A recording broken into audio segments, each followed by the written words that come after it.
لبيك اللهم لبيك لبيك لا شريك لك. تر میقات د باندې اوسیدونکي که مکې مکرمې ته ځي او په جده کې احرام وتړي.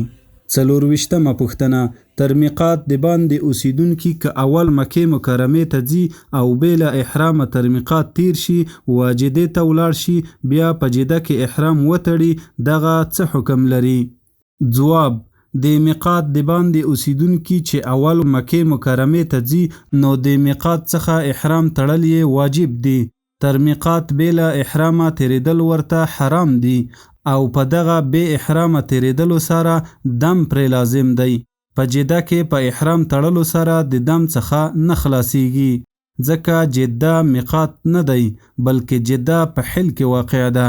خو که دغه د جدې تر احرام تړلو وروسته بیرته و میقات ته ور وګرځي او پر میقات تلبیه ووایي د دم څخه خلاصیږي. لبیک الله